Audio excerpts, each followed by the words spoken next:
Ladies and gentlemen, we are back.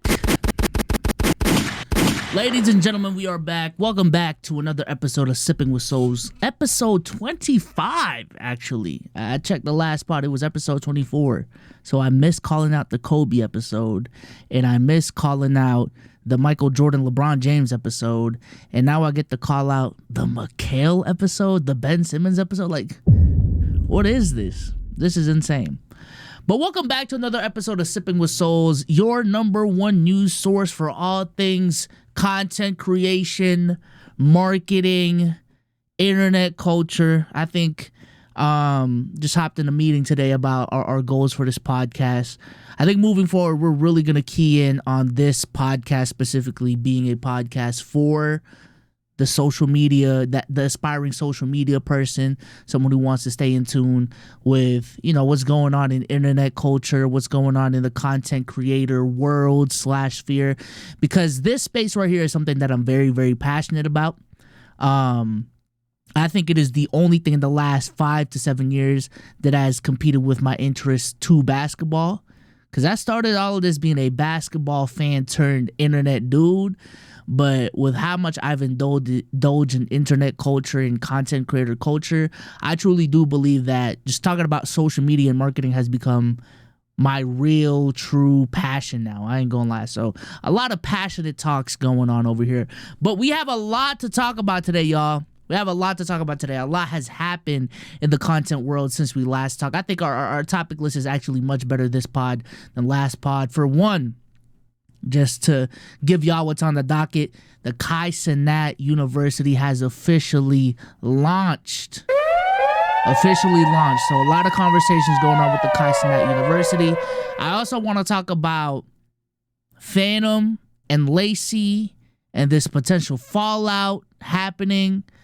Not too much has come out. We'll get into it, but I also want to talk about that. I also want to talk about the Met Gala. Not because I'm Mr. Put It On. I really don't care about the fits. But there's been conversations about influencers and, you know, their place within the Met Gala and them getting phased out. There's a conversation over there as well. And I also want to talk about GTA 6. Again, not on some gaming shit, but what that means for content creators. We got a lot to talk about today. If you are watching this, leave a like on the video, subscribe to the channel if you haven't already, leave a 5-star review on Apple Podcasts and Spotify. Appreciate you guys for all the support. Also, I asked this at the end of the last episode. Let me know if y'all want me to start a Patreon. That is something I'm just looking out to do. I could probably do some more extended versions of this podcast, be a little bit more copyright lax on there as well, and just give y'all some BTS stuff that, you know, isn't catered for these algorithms, because, you know, I'm making them for the diehards. You know what I'm saying? For people who want to support. We could also, you know, make that into a a place for y'all to ask questions about content creation. We can get really creative with that Patreon, but if y'all are interested, if I see enough interest in it, let me know in the comment section down below. Hopefully everyone is having a good week. This is the midweek episode. My week has been pretty good. Pretty decent. A lot of NBA things. Not necessarily to talk about this pod, but, you know, for those who don't know, I am actually a social media manager for a live streaming platform for sports creators. So I am, you know, a lot of these things are just mixing in my head. So yeah, the NBA has definitely been something that's been consuming my timeline a lot recently. As far as what I'm sipping on, I got some Diet Coke here with me. I also got a glass of water here with me. You see what I'm saying? I'm prepared, y'all. I'm prepared. You got to stay hydrated. You know, you got to stay moist. What's up with people hating that word? Nevertheless, I don't want to get sidetracked too much here. But yeah, that's the housekeeping stuff. And let's go ahead and get straight to these topics. Let's talk about Kanye University, y'all. All right, Kai has been whatchamacallit, he's been teasing this idea that he's had for a minute now called the Streamer University. Okay, and people have been wondering when it's going to start, what it's going to look like, this, that, and the third. And we have more clarity on what that is, okay? Primarily because he put out a trailer for it, and I'm not gonna lie, this trailer is fire as heck. Fire as heck. I'm gonna play some of it here real quick, because this is crazy. This is crazy. Extend to you a most heartfelt welcome to the very first class of Streamer University. Here you will find a school where chaos is encouraged and content is king. I look forward to seeing you all on campus for our first ever semester.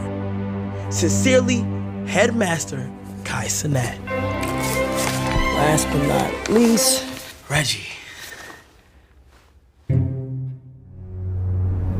What the hell? Aren't you supposed to be an owl? He can't do nothing right around here. Chris! I know you didn't bring me a chicken instead of an owl that I need. What does this look like to you? No, that's an owl. Chris, that's not no goddamn owl. I need these letters delivered. Look how it's turning its neck. So I don't want to play the whole trailer right here, but nevertheless, give it a good watch. Give it a watch. It's a really good watch. Excuse me. Really fire watch. I ain't gonna lie. This is like TV commercial standards. What he put out there, and I find it interesting that he also still made it internet native and internet friendly, because there's a couple of jokes that they get off in here that you just won't see at like a Super Bowl halftime show because of like the FCC Airways guidelines and parental guidelines and all of that. So, you know, I think this trailer right here alone is another boundary pushing moment of like what a rollout could look like for a content creator, and how you can make that still like streaming native, still internet native, and really cater towards your internet focused audience. I think it is very, very interesting. But he did launch a website and a little bit of a description here in the replies. So let's look at his description right here. Streamer University will be an all-inclusive trip paid to where all creators will be living in a college campus for free and just enjoying getting content in general. If you want to be a teacher or student, apply now. You don't have to be a streamer, just a general creator is needed as quick as possible. If you want to be a part of it in other creative ways, DM me as well, but make sure you enroll now, okay? He has a website for it as well. When I was on it yesterday, it was actually crashing, so this is my first real look at it. Streamer University now accepting applications. You can enroll now as, well, there's a capture right here, but I'm pretty sure it just sends you to a Google form. Yeah, you can enroll as a student. So let's read this here real quick. Thank you for applying to enroll in Streamer University. There are questions that we need to answer to determine if you're eligible to become one of our elite students at Streamer University. Please fill out the form accurately, blah, blah, blah, blah, blah. You can enroll as a professor. What is this? Okay, this is just a trailer. Okay. Now accepting applications 1,500 plus. At Streamer University, streamers of all backgrounds will have opportunity to showcase their personalities as students alongside both unrealized, upcoming, and well-established creators. Okay. Steps you need to take: apply, wait for acceptance letters, move-in day plus orientation. That's the enroll now button. Honestly, I still have a lot of questions with what this is. I'm gonna be honest with you. For one, how serious is this? Right? Like, it seems like, obviously, the play here is for Kai to make a content creator, streamer Hogwarts, you know, where you have professors and you have students that are trying to, you know, learn how to become the best streamer possible to make it in the content world, all these different things. My question is, how serious is this?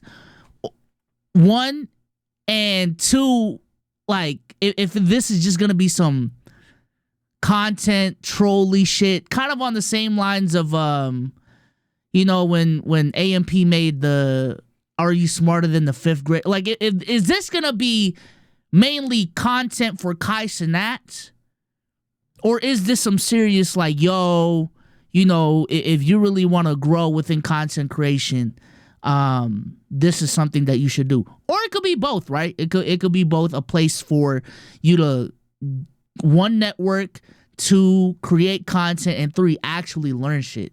But I am genuinely wondering how serious this is in terms of, trying to educate the up-and-coming streamer on the best practices and that type of stuff. I think it's more so going to be on the silly side. My main concern, and not really a concern, this is more so like what I don't want it to be, is this to just be like a clown show of everyone clout chasing off of each other, and it just becomes like this drama-filled environment. And now that I'm thinking about it, there's definitely a high likelihood that that's what it's gonna turn into. You literally make a whole compound dedicated to hungry and aspiring streamers who know the art of clip farming at this point to a degree. Know that you need to take advantage of the moment. Know that you gotta get your clips off. This might be a dangerous environment to be in. I ain't gonna lie, with the backing of Kai too, right? So, they know that they're gonna be put on the biggest streamer in the world's platforms and all these different things. Like this may be a dangerous idea. And one of those things where theoretically everything should go smoothly, nothing should go wrong, but when you actually see it in motion, this might get messy. But I honestly don't want to make it. I don't want to make too much of a negative spin on this. I am genuinely excited just to see how this plays out. Because I think out of all the mainstream YouTubers, out of all the mainstream content creators, outside of maybe Mr. Beast going on like Colin and Samir and, going on podcasts, really trying to spit game for real, this is probably one of the very few times where like a mainstream YouTuber has dedicated their resources to trying to help small content creators grow. You know what I'm saying? Trying to educate people on what content creation is, the best practices, and all of that. That is, one of the things I'm striving for to do on this channel to a certain degree. And I'm glad that one of the top 5 biggest content creators right now is literally dedicating resources to this endeavor. I just really hope it's executed well. But knowing Kai, and knowing how much he prepares for things, I am expecting this to be a very successful thing. And it just really recalls me back to the conversation we were having a couple months ago, man. When motherfuckers were trying to get their hate on Kai, talking about, oh, Kai's made off of handouts. Because there was like a clip of him talking about, oh, I never give handouts to my friends outright. Like, I'm willing to help, but I'm just not going to give you handouts. And everyone was trying to get it off. Says the motherfucker built off handouts. Don't you have the most subs in the world? Ain't that a form of a handout? Oh, so you too good to help your friends, right? Even though you're built off of handouts. And I think the overall criticism in that is Kai is a dude that's not willing to help out people using his resources. And then he goes out there and literally makes a whole university to help up and coming streamers to become better. You know what I'm saying? I hope more content creators do this though, because there's a lot of misinformation out there when it comes to the content world. A lot of misinformation that comes from the content world. And I understand there's this whole wave of like content gurus, like how-to YouTube channels, and kind of similar to what we do here. But I'm not gonna lie, there's a lot of bad actors within the space. There's a lot of people who, and I'm not the most Mr. Gatekeep person in the world, but there's a lot of people who really don't have much experience really growing social media platforms. They're giving bad advice. They're giving extremely biased advice. They're giving advice that they're only giving because it worked for them. And they have this like one-track mindset of this is how you grow on social media, period, point blank. But in reality, There's a bunch of different ways to grow on social media, a bunch of different mediums, a bunch of different ways to skin the cat. But a lot of these, social media gurus, they just want to point you towards this one direction, and then they're going to sell you a course, they're going to sell you all of that and really take advantage of you. And ultimately, the only person who comes out as a winner is the content guru. So, I really hope that this endeavor right here for Kai does well. And the submissions, because a part of this is making a submission. I don't even know if it is. I'm gonna be honest with you. I think people are just making applications now. But there have been some really cool applications that have come from this. Let's watch one of them right here. My name is Max Oye, and this is my application to Stream University. I am a YouTuber and streamer who prides himself on doing content that's different from the rest. I showed this not only on the style of my This is YouTube fire. videos, but also through my supportive community called Yay Plus. I left college back in 2023 after one semester Peace out, college. to pursue the content vision I had for myself. Though Stream University will Now that's a risk I wouldn't recommend. I do not advise for people to do that, but hey. be a great opportunity for me, I also feel like I can bring a lot to Streamer University. My biggest strong suit is how expressive I am, doing whatever it takes, no matter the circumstance, and my instinct ability to always think outside of the box. Being accepted into Kai University would allow me to expand my creative and experimental ideas and also influence people to truly be themselves and be the plus that breaks the norm. My name is... That's fire. And there's a lot of them too. Like, I'm not gonna lie, a lot of my For You page today was filled with people trying to make submissions for the Kai Cenat University.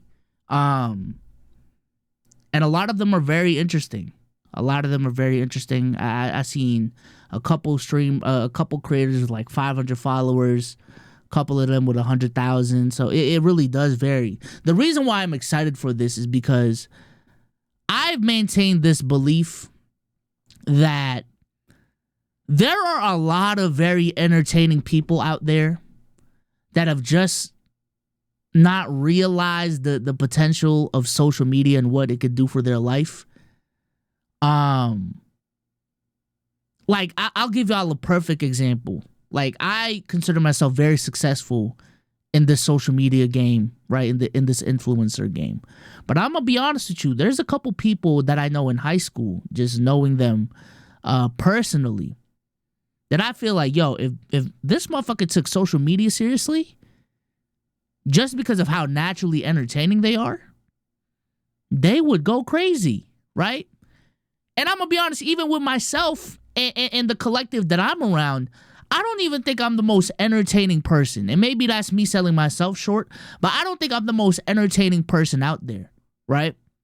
I think, again, this may be me selling myself short, but out of everyone that I do a podcast with, I think in terms of on-camera presence and just generally entertaining people, I would put myself last.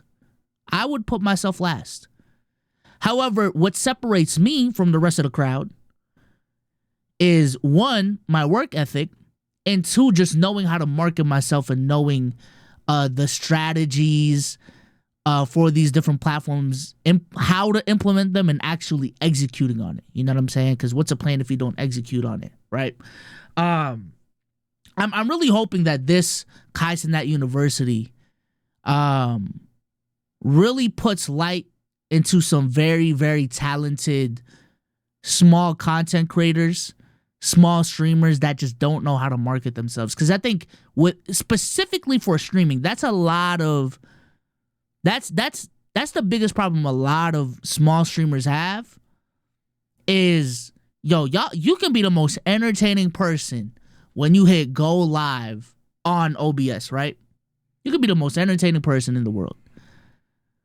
But no one knows about you because you don't know how to clip properly. You don't know how to market yourself in other communities. You don't know how to go viral. You don't know how to do all these things.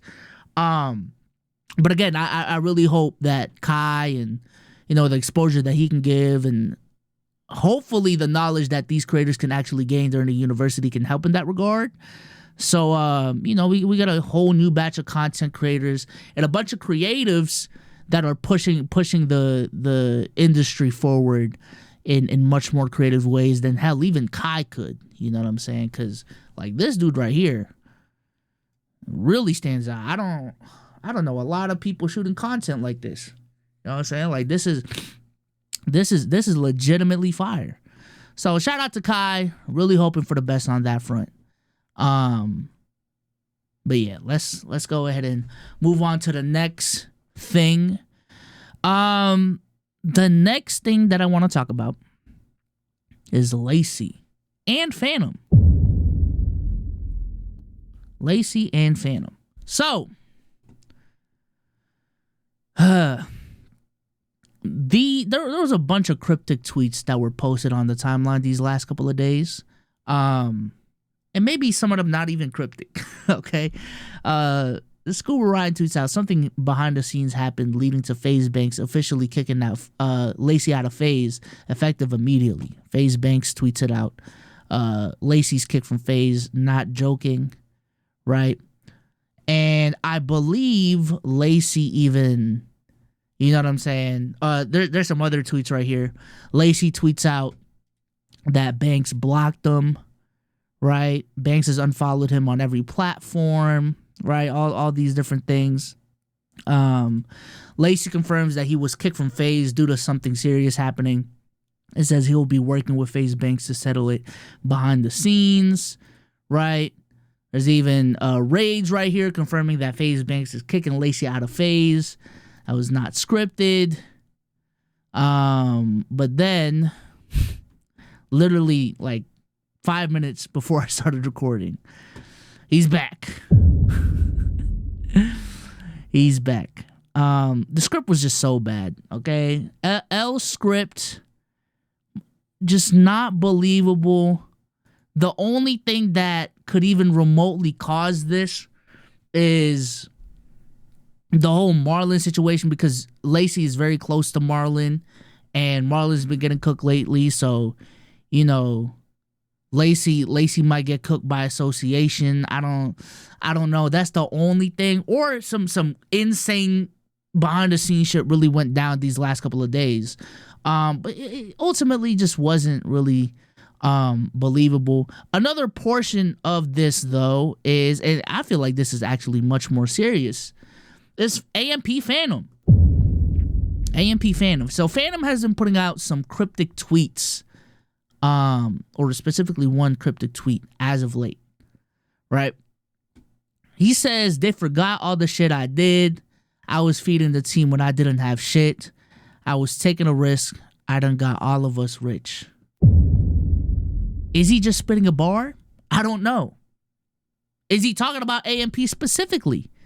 We don't really know. And I will say this. I wish I do have more clarity. We had more clarity on these situations before I talked about it, but there's still some preliminary conversations to be had, okay? So, clip season is kind of dragging it, but I do believe these Snapchat screenshots are real. So, this is from Fanum Snapchat. I find shit funny. Everything will soon come to light. They should be thanking me. If you knew what I knew, you would understand.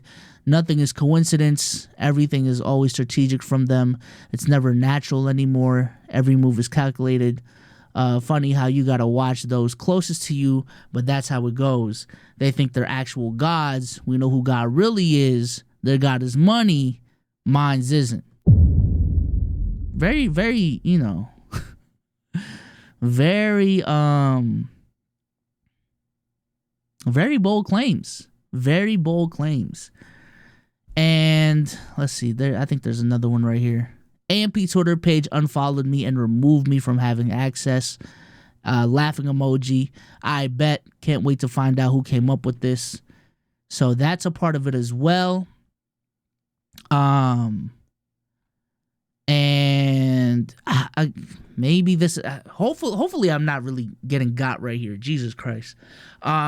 This is another Snapchat from Fanum. They sold their soul. They mad I won't do it. Yeah, just a lot being said by Fanum here. And again, I just don't know, because he don't want to be direct with it, and I probably get why he doesn't want to be direct with it. People are saying AMP's having a fallout right now. People are saying, this is a management issue. Because for those who don't know, AMP used to be a collective, and it still is, primarily owned by the core 6 members. But from my understanding, especially as they've blown up over these last couple of years, they are under management now. They are under management. There are people behind the scenes that are managing shit for them, getting them opportunities, lining up shit for them that y'all just probably don't know because y'all have never seen them in a video. Like that's just the nature of how a lot of these things go. But again, we don't really know, but I do think there is a conversation here about group content and the dangers of group content, and also why you would get into group content and the fears of why you shouldn't. You know what I'm saying? Because that's the tie-in with Lacey and Fanum, is these are 2 content creators that are part of a group. And we've seen so many groups fall out in history. You know what I'm saying? I think this even goes beyond content. But the whole concept of groups in content, I think the reality is it is much easier to grow with a group of people than it is solo. That's just the reality of the situation.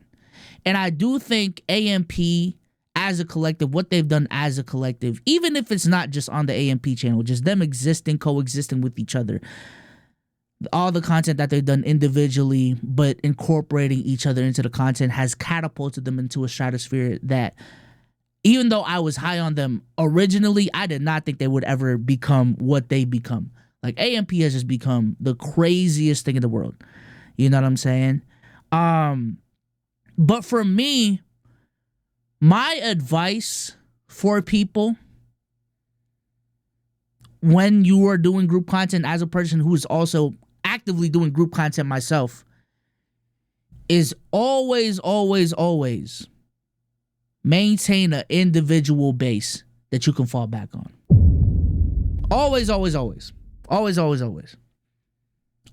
maintain a certain part of the business, certain part of your business, certain part of your content world that is independent from the group that you're a part of. Right? Because ultimately, and this is just natural, a group and the decisions that a group makes will hopefully always be a collective decision. You know what I'm saying? There's going to be a lot of people in the kitchen trying to cook up. There's going to be a lot of people in the kitchen with differing opinions, right?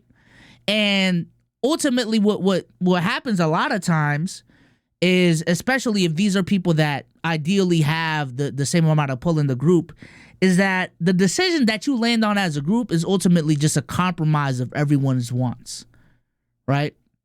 Ultimately a compromise of everyone's wants, but it's not what you actually want. You know what I'm saying? Like, again, as a person in a group myself, there's been a lot of decisions that, you know, we've made as a group where this person wants to do this, person wants to do that. You know, we try to vote it out and try to discuss, but the solution, what we end up doing, is an in-between thing, right? And especially when you're talking about big business and big decisions like Fanum is dealing with right now, that can turn into some you know, some very shady decisions that you may not ultimately end up being comfortable with, right? But that's why you maintain an individual base independent from the group, so that you have this thing that you have full control over. No one can touch. You know what I'm saying? You're the 100% owner. And you have an outlet, just even from a creative lens, just an outlet that ain't no cooks in the kitchen, just you. This is your full and true creative vision. You know what I'm saying? And if/when shit goes awry with the group, you gonna be fine because you set that individual base, right? And I think that is very, very important to have, right? Like I truly want to shout out RDC. I got no problems with them whatsoever. I think they're great. I will continue to wish and hope for their success moving forward. But from an individual standpoint, again, they are killing the game, so there's not much concern right now. But I am very concerned. Not very, very maybe a strong word, but I am concerned for the individuals in that group that don't have like an individual following. Like what do you do if the group has a fallout? You know what I'm saying? What do you do if you just truly disagree with what the fuck the group is doing and like you just gotta rock with it? Like these are the things that you really have to think about when you're trying to get into group content that a lot of people don't talk about enough. And I absolutely think creators should think about a little bit more, just a little bit more. All right, so the next thing that I want to talk about is Sneako and Kanye. So for those who don't know the things that we've discussed on this channel before, a couple months ago, we were actually discussing Sneako and the potential pivot that he was making. And I had a lot of questions about it. I thought it was one of the most interesting things going on in the internet that not enough people were talking about. And for those who don't know what the pivot was, first, Sneako stopped streaming on Rumble. I believe he was never really on Kick for real, right? And he really embraced Twitter culture, and he had this series. He had this series called Project 365, I believe. Project 365, where his goal was to make a Casey Neistat type vlog every single day. Very, very ambitious. And I'm gonna be honest, I've watched a decent amount of these. A lot of really good talking points. No, okay, not talking points. A lot of really good content. Excuse me, that's what I actually wanted to say. A lot of really good content. It really brought me back to peak vlogging days, the Casey Neistat days. That's one of my favorite eras of YouTube. And in a world where everyone is either a TikToker or a live streamer, it was definitely refreshing seeing, one of the what people consider one of the most talented YouTubers of all time really get back into the bag that we were used to. You know what I'm saying? And also from an ideological perspective, I think Sneako, for the last couple of years has been viewed as a very extreme content creator, a very political content creator. But from the content that he was making, it really seemed, and I haven't watched some of this content in a minute. It really seemed as if Sneako was taking a turn, maybe, objectively, subjectively for the better, excuse me. But again, I viewed Sneako as a very extreme content creator, but it seemed as if like ideologically he was being a little bit more centered, a little bit more grounded, being much less extreme. And like he moved back to New York and was talking about his times there. He was talking about how, he's done rage baiting and all these different things. But, I also had conversations about, can the canceled be uncanceled? Can a person really turn shit around? And I'm not gonna lie, I'm looking at this content right here and what he's done with Kanye recently, and I'm gonna be honest with you. Certain people just they just cannot fake the funk. And I think Sneako is a person that's legitimately interested in political talks and has certain beliefs that he just cannot help but to express. You know what I'm saying? Even with all the analysis that I did, I think it was very clear that Sneako didn't just go from like a extreme right wing content creator all the way to the extreme left, right? Like I don't think Sneako ever said he regretted voting for Trump. He's still very anti-vax. All these different things, anti-cancel culture, all these different things. But he did seem like he was taking it from a less extreme approach. But I ain't gonna lie, as I'm seeing the progression of the content, it seemed as if he went back to the more extreme side of things as of lately. It seemed like he went back to the more extreme things as of late, especially if I go a little bit more here. And I think he stopped doing these vlogs.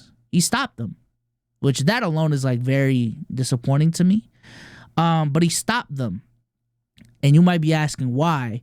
Couple of things, right? One, apparently he got to deal with a new streaming platform called Party. That's where he's been streaming a lot of his content from. And also, I think his last vlog, when was this? April 23rd? His last vlog was April 23rd. Also, he's had the opportunity to really be like damn near Kanye's right-hand man in the social media shit. Like, Sneako and Kanye have legitimately... What the fuck is going on here? Sneako and Kanye have legitimately been hanging out a lot lately. They've been creating a lot of content lately. So much so that when Piers Morgan invited Kanye on, the person right next to him is Sneako.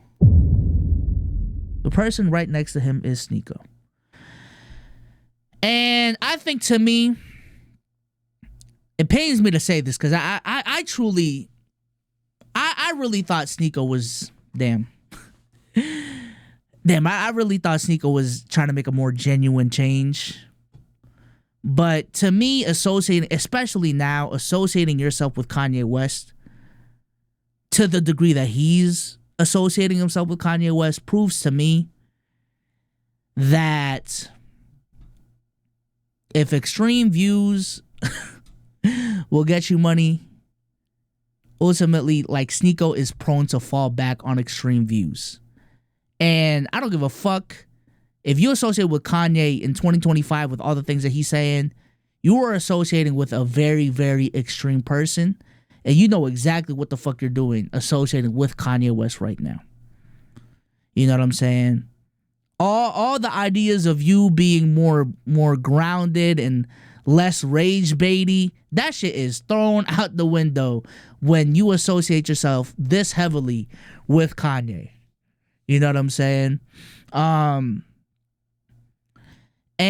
I just don't think this helps in Sneako's quest to prove people wrong that he's not a grifter. That he's not someone who just kind of goes where the money is when it comes to this content shit. You know what I'm saying? Because I think there's definitely been a shift away from red pill content. But now that he's found a way to associate, because from my understanding, he is a really big Kanye fan. But now that associating himself back with that content gets you opportunities to be Kanye's right-hand man, yeah, he's back. Like, I think that version of Sneako is back. But yeah, that's definitely tough to see though. That's definitely tough to see. Cause I was curious, you know?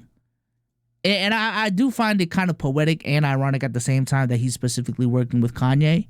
Cause the main analogy that I was using when I was talking about Sneako beforehand was, how much forgiveness would people actually have if Kanye, despite all of the things that he's done, really did come back to being the old Kanye? You know, everyone's saying, I miss the old Kanye, I miss the old Kanye. What if old Kanye actually came back despite all the things that he's done? Would he be forgiven? would he be forgiven? And I think Sneako showed some signs that he was headed in that direction. But now it seems as if this is like just kind of similar with Aiden, damn near. And I think Aiden's done a better job of maintaining this so far. He just cannot help but to be edgy and to have his belief system be a really big part of his content. The idea of Sneako being like a mainstream content creator that doesn't talk about politics and is just here for shits and giggles and playing video games and doing IRL streams, that shit is done for, bro. That shit is done for. I think at this point, Sneako is kind of niched down into being a political content creator, into being a social content creator. That shit is dead, bro. That shit is dead. I know Neon was a part of those streams as well. I think Neon has definitely managed this whole conversation much better than Sneako. And I hope this Neon Kanye stream is just a one-off thing. Cause yeah, I think I'm seeing more genuine apologies and a more genuine change with Neon when it comes to all of this. But even then, him when a Kanye collab pops up, he's just fast to it. That's kind of a red flag in and of itself. But we'll see though. We will definitely see. I don't really care about Kanye at this point, and to really talk about Kanye is Kanye. Like Kanye is Kanye. He's a fucking dickhead. I don't take Kanye seriously anymore. But the Sneako side of the conversation to me is more interesting. That's just me. Moving on, let's talk about the Met. So the Met Gala happened, I believe Monday. Was it Monday or Tuesday? I don't know. But you know, the biggest fashion event of the year happened, and I truly don't care about the fits for real. I always care about things in the context of what I'm trying to do on this channel. And there was a lot of conversations when it comes to influencers being a part of the Met Gala. Okay, so for those who don't know, over recent years, influencers have been at the Met Gala, right? Addison Rae, Charlie D'Amelio, Emma Chamberlain has, been at the Met a lot. I think she was there this year as well. But specifically this year, there was some pushback because a specific content creator, specific influencer, did not make it. And for those who are trying to figure out who that is, it is the one and only Wisdom K. Y'all might not know Ball. I don't know if y'all do. But Wisdom K, let me tell you right now, Wisdom K is one of those people that really has pushed the boundary in terms of what a TikToker can be. Because we all associate TikTok with just, mindless content, low quality content, quick content. If you watch Wisdom K's videos, they are the exact opposite. They are, bro, there's not a lot of content being made of that high quality on the internet. Let's just say that. But headline, let's just read the headline. The internet is upset over fashion influencer Wisdom K not being invited to the 2025 Met Gala. So I might be asking, why is there some outrage? Let's go ahead and read this right here. This is popular TikTok fashion influencer and model Wisdom K. You've probably seen him on your timeline showcasing unbelievable costume changes based on pop culture. Last year, Wisdom brought his fan-favorite fashion sense to the Met Gala, where he wore Robert 1. Wisdom perfectly exemplified the theme in a rose-inspired red suit. Fire. That's fire. Last year's exhibit was Sleeping Beauty's Reawakening Fashion, and the theme was the Garden of Time. So based on his internet popularity and attendance last year, it's no surprise that everyone expected him to attend the Met Gala this year, primarily because of this year's theme. For those who don't know this year's theme, this year's Met Gala exhibit is super fine, tailoring black style, and the theme is Tailored for You. It's based on Monica L. Miller's 2009 book, Slaves to Fashion, Black Dandyism and the Styling of Black Diasporic Identity. It would make sense for Wisdom to attend again. Well, he's not, and fans are upset because it seemed like there's clear brand alignment here, right? Last month, Wisdom posted a TikTok video addressing all the questions on whether or not he's attending the Met Gala. I don't know if I'm going to the Met Gala, he said. I know I went last year, but guys, you have to understand the only reason I went last year was because TikTok literally bought a table. I was sitting next to Jack Harlow, Chao Shu, and Chao Shu, Shou Chu, excuse me, Jesus Christ, the CEO of this app. That's the only reason I went there, because they bought a table. On May 4th, Wisdom confirmed that he would not be attending the Met Gala with an X post writing, "I was not invited to the Met. I know you guys want to see me there, so just letting y'all know. Looking forward to seeing all the beautiful interpretations of Black dandyism tomorrow." The fans did not take the news well, and many took to the internet to express their frustration. You not being invited to the Met Gala despite the theme being super fine, tailoring Black style, is truly shocking and just outright disrespectful. You're quite literally the modern day embodiment of this theme and have worked 10 times harder than the majority of the people that were invited to make a name for yourself in the fashion world. And a Wintour needs to do better. So a lot of very opinionated topics, opinionated statements in this regard. And there's also just a general sentiment of influencers not being invited to the Met Gala because apparently it's tainting the pureness of this event. So this was a short made yesterday. Let's go ahead and watch it. People just noticed that there were no influencers this year at the Met Gala. And after what happened inside the Met Gala last year, we now know why. Because over the past few years, we've seen a bunch of influencers such as James Charles, Addison Rae, Kim Kardashian, and Charli D'Amelio. Meanwhile, this year fashion influencer Wisdom K was not invited, even though people said that he is perfect for the theme. However, after what happened last year, it's basically confirmed that influencers will no longer be able to attend. And the reason why is much more worse than you would think. Allegedly, a lot of celebrities are not happy that talentless influencers are taking other spots and they cause too much drama. For example, during the Met Gala last year, Hailey Bailey going super viral for her Let Them Eat Cake video. And a lot of people are saying that that is the reason why celebrities like Billie Eilish and Ariana Grande did not show up this year. And even more proof of the Met Gala not liking influencers, Emma Chamberlain doesn't even get to do the live stream interviews anymore. Megan Thee Stallion will now be banned for life after she brought her phone into the Met Gala, posted a bunch of videos. However, after what Kai Cenat saw at the Met Gala party this year, he said that celebrities are super boring and that he would never go back. And Met Gala tickets cost $75,000. Should influencers be allowed at the Met Gala? People just noticed that there were So that was from this year, but this has also been an ongoing conversation, right? As you can see right here, there's a decent amount of videos on it. There's another one that I wanted to watch specifically. Hold on, I think this was last year. Did you notice how there was almost no influencers at the Met Gala this year? Normally, we're used to seeing at least half of the guests be TikTokers and YouTubers, but basically every single news publication is saying that the days of influencers attending these events are over. Allegedly, multiple A-list celebrities were complaining about influencers being at this event, and were saying things like they're devaluing the Met Gala and they don't want to see them there. So apparently a bunch of these unnamed celebrities were threatening to not go if influencers were there. And because the Met Gala cares so much about its reputation and having famous people there, they decided to totally ban every single influencer with the exception of Emma Chamberlain. Because Emma is literally the only YouTuber that has solidified herself as an A-list celebrity, she will be the only one who continues to get an invitation to the Met Gala. Did you notice how there was... So... it sounds like they hating, I ain't gonna lie. Hey, Chad, it sounds like they hating, man. Listen. What I'm getting for this is the old guard not getting with the times. I'm being so serious.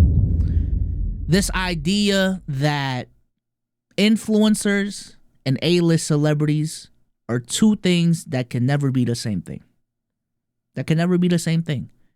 Right? And I don't know who's pushing for this. I don't know if it's the people organizing the Met itself, or if it's the celebrities like a Billie Eilish or Ariana Grande pushing for this, which I find it crazy if Billie Eilish is pushing for this, given who her friend group is, because I believe her friend group includes Quinn Blackwell, and she's been open about being friends with Kai before. Crazy. But this is very outdated. This is a very outdated viewpoint, in my opinion. Now, I will say this. Not every influencer that has 10 million followers is immediately an A-list celebrity. I'll definitely give them that. But this idea of just, this is an event where no influencers can be a part of because influencers are inherently not A-list celebrities, that is an outdated mindset. That is an outdated mindset. I think there's a couple of influencers that are truly big enough and mainstream enough to be allowed at a Met Gala, and motherfuckers should not look sideways at all. Right? I think Emma Chamberlain is one of them. I think Kai Cenat is one of them. I think Mr. Beast is one of them. I think, Logan Paul is one of them. Right? There's not a lot. Let me say that there is not a lot. But I think even, maybe I'm too internet pilled. James Charles probably wouldn't be in that conversation, especially now. But yeah, there definitely should be an exception for certain influencers and content creators, and them just trying to shun influencers out of this is kind of fucking crazy. I would agree. I'll say this. I would agree with them if they was just letting everyone, you know what I'm saying, join the Met. If it's like Coachella out there, then y'all got a case. Because I don't know if y'all know about Coachella culture. Boy, if you an influencer with the right, with the right company, you will just get tickets to Coachella just cause. Like, yeah, if the Met is looking like Coachella out there, definitely get it. But this is definitely giving elitist.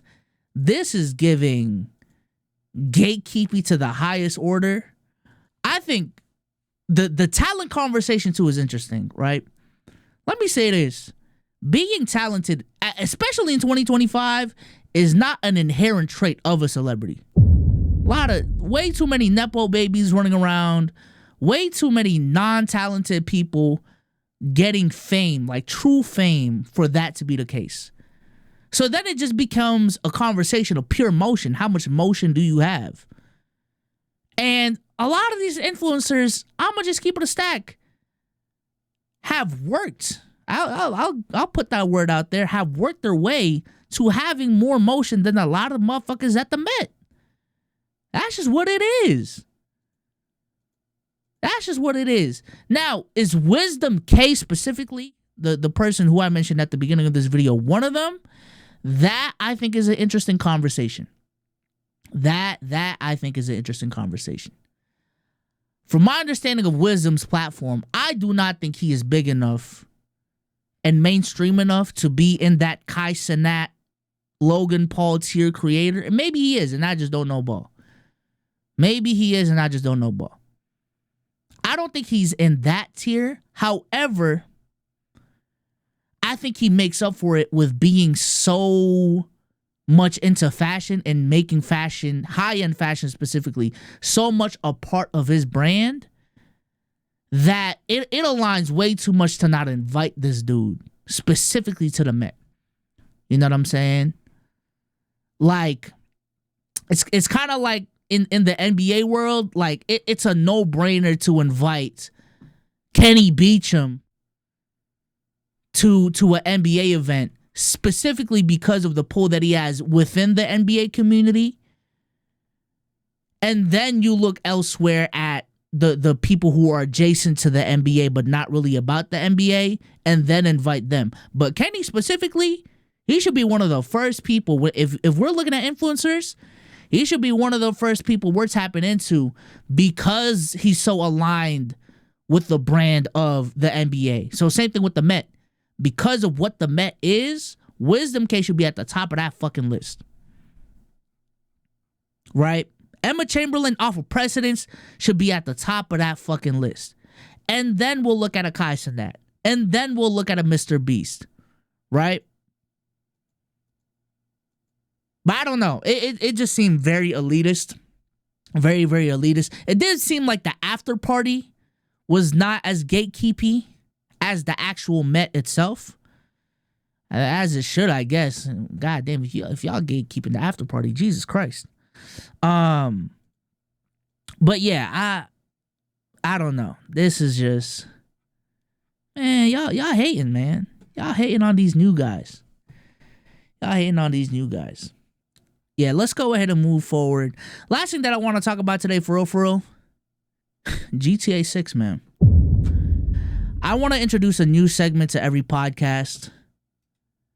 And this segment is called the Creator Tip of the Week. I think, I'm trying to be as self-reflective as much as possible with the content that I talk about on here.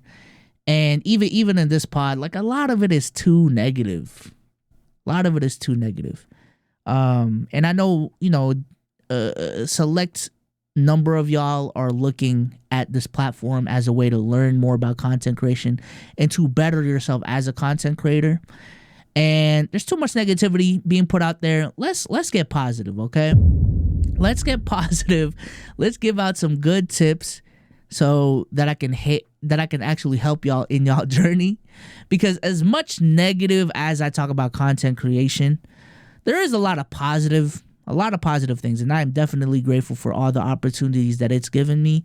It's just, for me, the bad side doesn't get talked about enough, and that's why I highlight it. You know what I'm saying? That's why I highlight it. That's why I talk about it, because those are the conversations that people aren't willing to have within the content sphere. But nevertheless, let's keep it positive for once, okay? Content creator tip of the week. Prepare for GTA 6. That is my number one tip this week, okay? For those who don't know, the GTA 6 trailer just came out a couple days ago after the announcement of them delaying GTA 6 by another year. So it was supposed to be released some point this year. They pushed it back to 2026, but to their credit, I guess, they actually gave an actual date to it. I believe it's May 26th, 2026. That's when they're targeting to release GTA 6 as of now. May get delayed again. I don't fucking know at this point. I don't know. But assuming that GTA 6 does get released next year, I think if you're a content creator who wants to align in any sort of way to gaming content whatsoever, whether that's extremely direct, you're trying to be a GTA content creator specifically, you're trying to be a general gamer specifically, you're trying to be a streamer who games, you're trying to be a TikToker, fuck it. If you are in that, if you fit in that category, prepare for GTA 6. GTA 6 is gonna change way too many people's lives for motherfuckers to just be ignoring it, okay? I think it is very, very rare in life in general where you can prepare for an event that is for sure gonna change your life for the better. You know, we can make all these predictions, but you know, it's only so rare when you know for a fact, if you get on the ground floor of something, it is going to pay dividends. You know what I'm saying? Like, there's been a couple things like Bitcoin where there was too much questions in the beginning of this shit working out, so a lot of people didn't invest into it. And now in hindsight, you know, if it was 2009, I would have put all my money into Bitcoin, right? Same thing with TikTok. A lot of questions about the platform early on, but in hindsight, man, we should have all been on TikTok in 2018, 2019 on the ground floor. A lot of our lives would have changed. Same thing with YouTube. You know, same thing with Twitch, I guess. Maybe Twitch a little bit different here.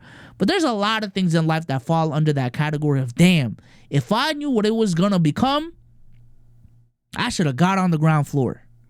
I think GTA 6, again, is one of those rare cases where you know for a fact when it drops, it is going to be a hit, for one. It is going to be a content hub, 2.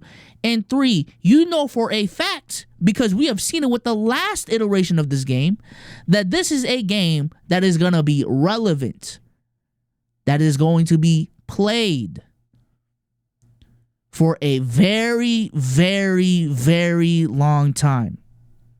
A very, very long time.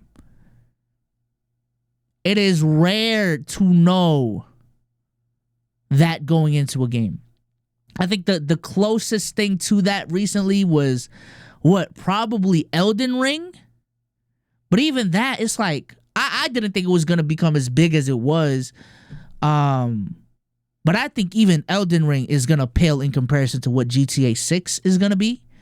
Especially with the online multiplayer component of all of this, how GTA 6 RP culture has become its own universe, right?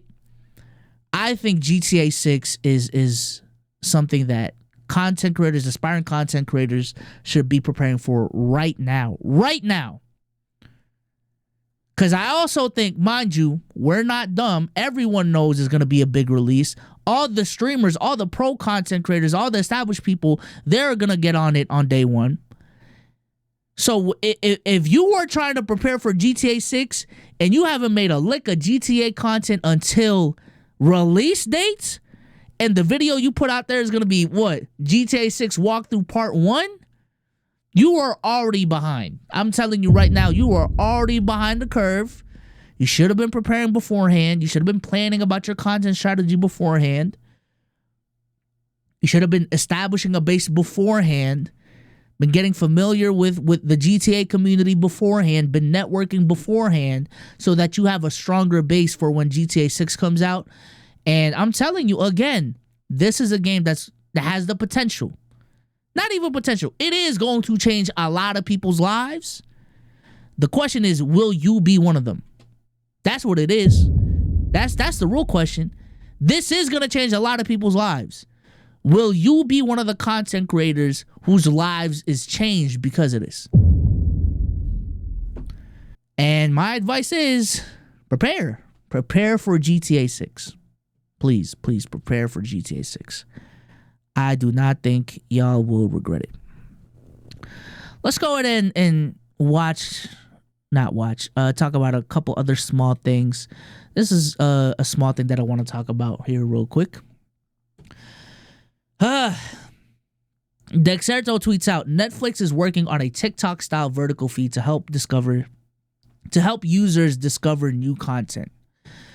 So, I don't know if this is just going to be the default.